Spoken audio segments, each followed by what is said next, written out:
Welcome to this Coffee with the Editor. We're still at the Southern African Railways Association's conference and exhibition. I have bumped into Mike. He's from the African Development Bank. AfDB is looking after a lot of projects that are rail related. So what is being financed by the African Development Bank right now?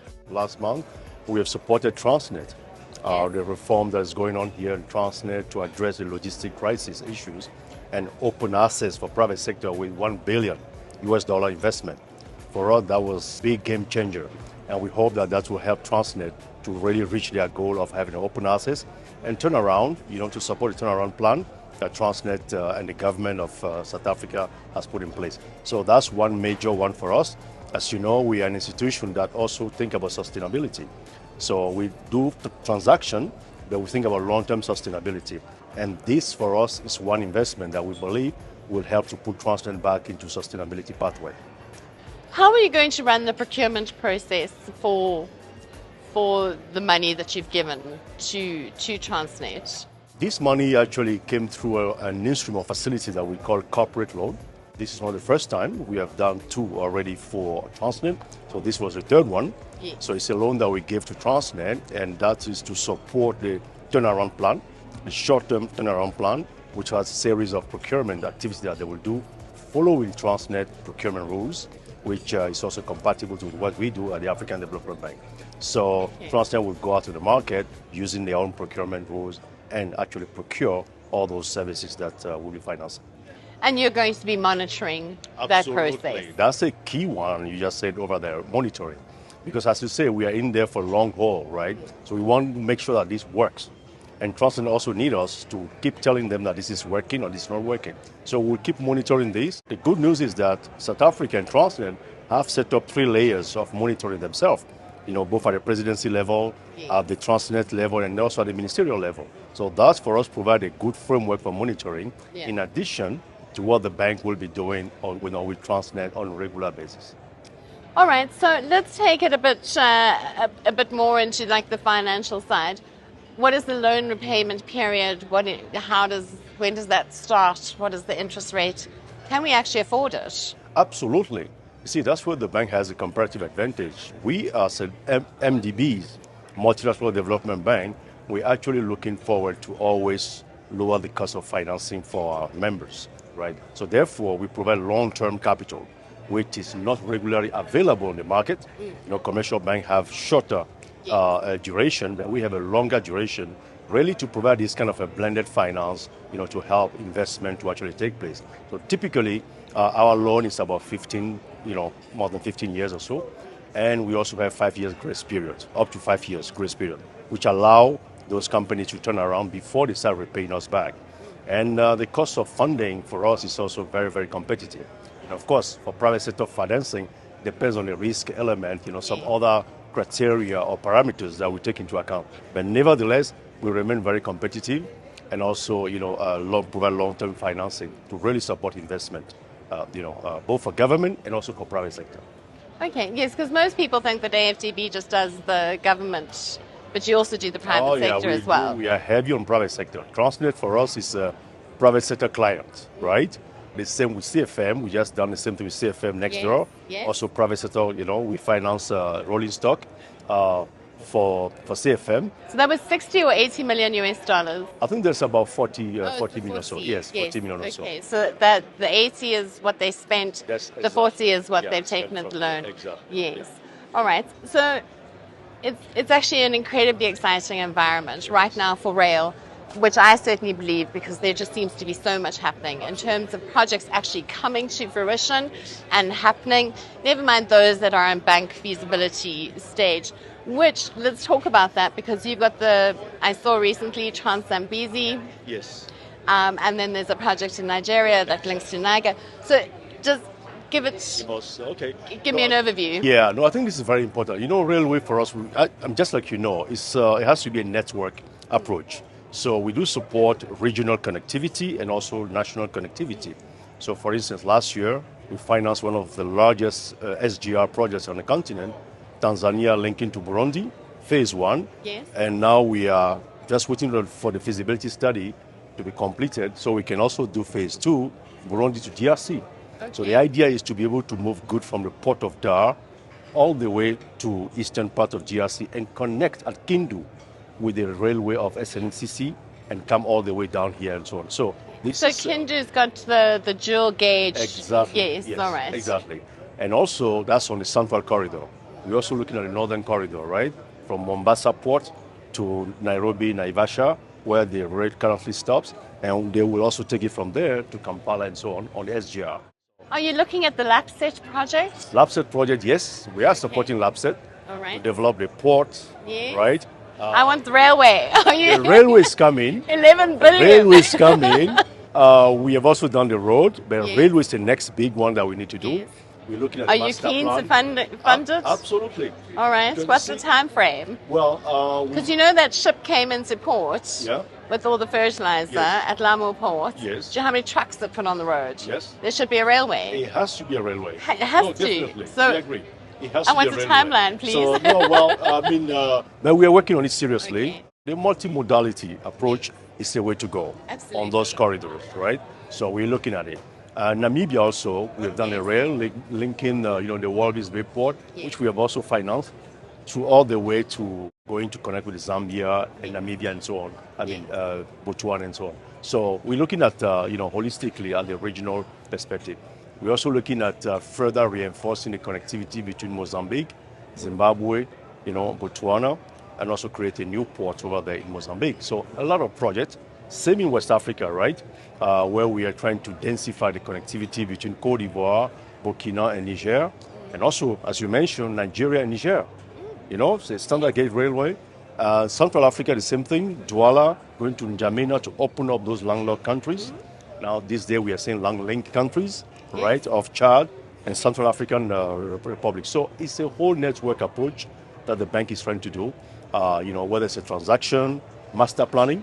Right here in South Africa with SARA, we are financing their master plan, the regional railway master plan. So that went out to tender. The tender's closed. What is the next phase? The next step is to have the consultant on the ground to quickly start giving us, the data that we What's the need. time frame for that? I think it's going to take about 12 months or so. Okay. And how are you going to coordinate that? So one of my concerns is that each country, rightly so, because we have a Ministry of Transport and all the rest of it, we're going to be developing our own transport master plans in country. And then we've got our regional economic clusters who are also, so like SADC, the Southern African Development Communities, regional railway master plan and transport plan. So, it's one, but it's also the separate sideline. But I believe COMESA is also going to be looking at it. And then we've got East Africa with their development. How do we bring this all together, especially from a finance point of view? Yes. Because you've got to finance it. Well, you and finance, yes. How are you coordinating? Well, this is a very important point, that we have an integrated master plan, right? So, what we don't want to do is to have multiple master plans around the continent and the region, sometimes not even talking to each other. Yes, because you're going to have standards issues, harmonization. Exactly. Those are critical issues, standardization, harmonization. So what we're trying to do, which I think SARA is also thinking along, is to have, an integrated Southern and Eastern Africa railway master plan. Okay. Because, again, it's a network, right? It doesn't stop somewhere. No. It has to interconnect all over. Absolutely. So that's the way to go. And I believe SARA and SADC and ESC have to sit down and talk to, have an integrated railway. Although we have started the SADC one, it may not be too late for us to quickly have a chat, exactly, and then for them to come together. We've done that before. Okay. Having integrated master plan. How are you engaging, with the African Union in terms of Agenda 2063, and then the next master plan, which is the African Integrated Railway Network? What role are you planning on playing with that? Right. As you know, the African Development Bank is the financier and MDB for African Union. I myself represent the bank on the PIDA, if you know the PIDA, right?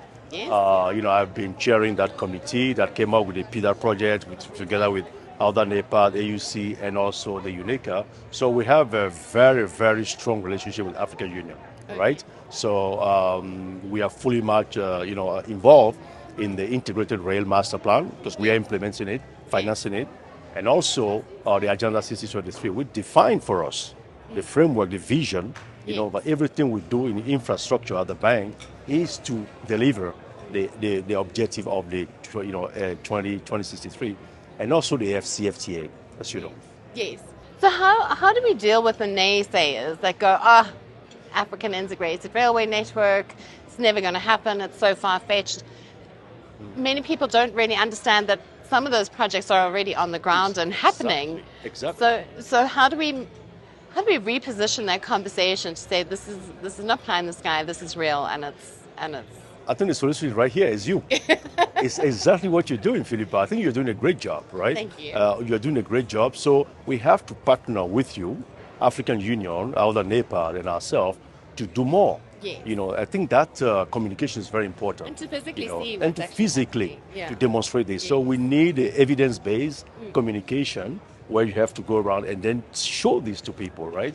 And then So also we showcase need to do the that. opportunities. Exactly. The opportunities are so important. And I think, because we sit here and we have these conversations, or maybe, we're so busy with our lives that we're not able to see the wood from the trees. That's And there is the opportunities now. Rail, right now, is the most exciting.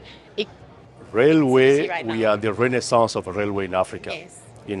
There's no one this day that can doubt the seriousness of African to develop their railway. Yes. This is a massive continent. So how are we going to deal with our rolling stock shortage? You listen to the plans and the African Continental Free Trade Area. You listen to those plans. We do not have enough rolling stock. How are you going to take on that knock? I think Because this that is, needs to be financed. Yeah, it has to be financed. That's where we really need a private sector.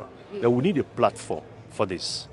Just like you have it in the aviation sector, Yes. where you have a leasing companies coming up and leasing, the aircraft. We need to do the same thing here in the railway sector. I know of initiatives, LAPSSET was trying to do something, Transnet and so on and so forth. And I even met some of the people here at SARA. Yes. Actually, a lot of talks about the rolling stock, right? It's going to be the thing of tomorrow. Yes. Rolling stock is going to take a bigger and bigger part of the total cost of railway financing. It is. These days, it's about 75% infra, 25% rolling stock. But as we have technology and everything coming up, it's going to be rebalancing. Right? And it all has to be done, I think, at the same time. You can't just build the railway line. And then not think about the rolling Yes, stock. you're going to have to, because the railway line takes 3 years to build? Yep. In that time, you put the order in for the rolling stock. By the time the track is built, Exactly. the rolling stock's available for Has to be testing done. and commissioning. Yes, it has It to be has done to be correctly. aligned. Yes. Yeah. That's why we're looking at people who can provide a kind of integrated solution, right? As the countries are thinking about infrastructure, we also need to help them to think about the rolling stock.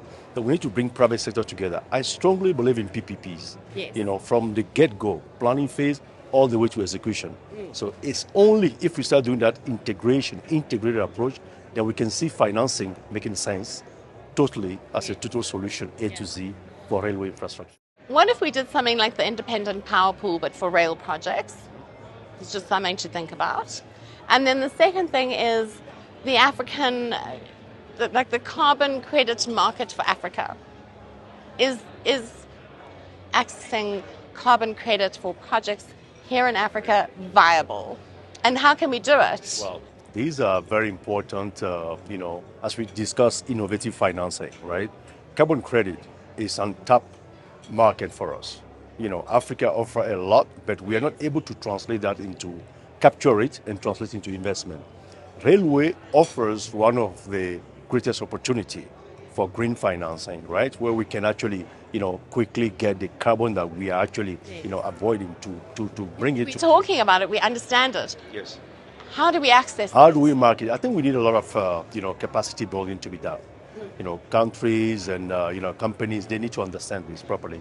We need to have some capacity because we have some people who are capturing this on behalf of the continent, right? So we need to build internal capacity, people to understand this. Yeah. As we structure projects, we know that we can tap into those carbon credit market, and that becomes a, innovative way to finance railway projects, which by definition offer a lot of green, exactly. The modal shift that we're talking about is going to be a lot of things moving. Exactly. So I think, there's an opportunity there. What we need to do is capacity building. People need to understand the mechanics. It's very complex. We need to find a ground where we can go back to our railway operators and say, okay, if you're able to complete this form and access a pool of experts that are put together to do the studies, then this is the money that's available. Exactly. And I think at the last African Union event I went to with Eric and his team, we were talking about using some of that climate credit to actually mitigate the risk on the big lending to keep the money in country. Yes. Those are the way that we can actually think of structuring. The bank has a huge department that's thinking about this kind of innovative finance, climate innovative financing. So that's why we're saying that we can provide those institutional support, to actually have these mechanics, the techniques and everything mastered very well so that we can integrate that in our financing schemes. So you've got an event coming up shortly. This should be a topic at your event. Yes, already, trust me. This event is second edition, that platform that we are looking for. How do we get people together that matters in this transport infrastructure? Talk about what is happening today and what is likely to happen tomorrow. So that policy dialogue, transactional platform also, but also, to discuss, to get to know each other. What are the constraints that we are facing in the sector? The new technologies that are coming, the regulation issue, interoperability issue. So it's going to be a very, very important forum where people are coming from all over the place to actually discuss these kind of issues.